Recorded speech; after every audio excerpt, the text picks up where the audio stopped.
In the winter of 1959, 9 young hikers embarked on an expedition into the frigid wilderness of the Ural Mountains in Soviet Russia. Their destination, Otorten Mountain, a remote peak rising to an elevation of 1,182 meters, nestled deep within the Ural Range. This 14-day expedition was designed to challenge even the most seasoned climbers, pushing them to their physical and mental limits. Led by 23-year-old Igor Dyatlov, the group was a seasoned team of adventurers, well-versed in the harsh demands of the Siberian wilderness. But what began as a routine trek would soon descend into one of the greatest unsolved mysteries of the 20th century.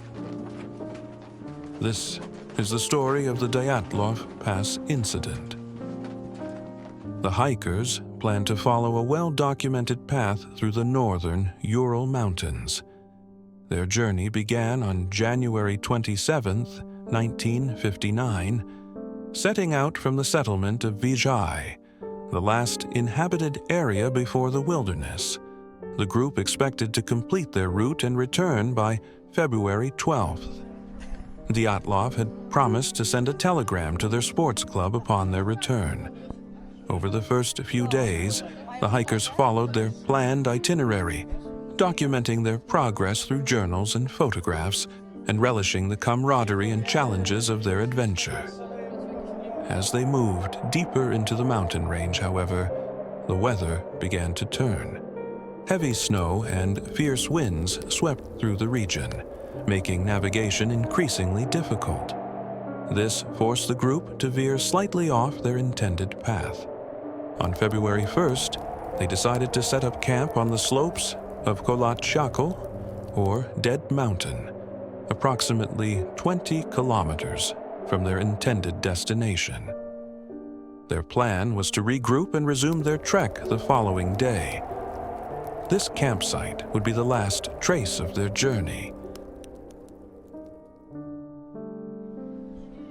When the group failed to return as scheduled, a search party was dispatched.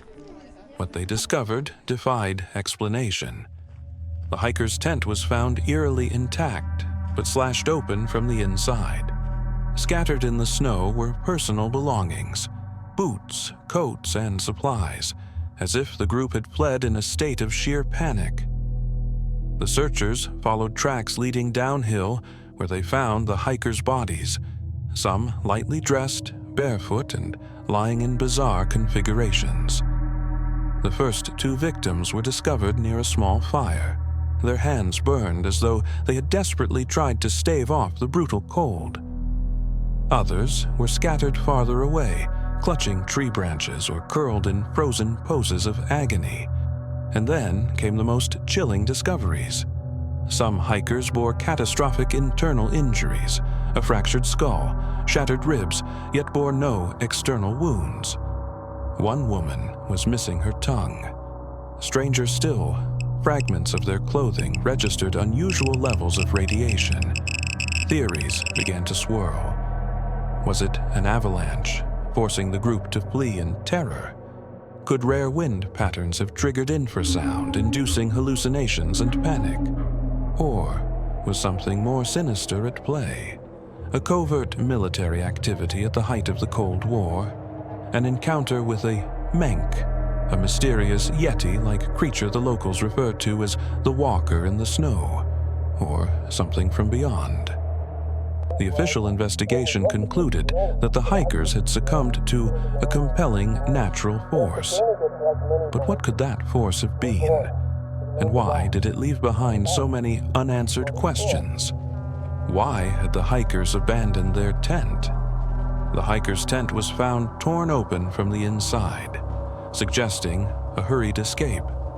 Personal belongings, including clothing and shoes, were left behind. Why were the bodies so scattered? The bodies were discovered at varying distances from the tent and all manner of poses. Some were lightly dressed despite the freezing temperatures. Why did the bodies have such unusual injuries? Several hikers showed signs of severe injuries inconsistent with typical falls or exposure. One had a fractured skull, others had broken ribs, and one was missing her tongue. These injuries were described as being caused by a force similar to a car crash, yet no external wounds were visible. Why were there such strange circumstances surrounding the incident? Reports mentioned elevated levels of radiation on some clothing, and some hikers' skin appeared unusually darkened.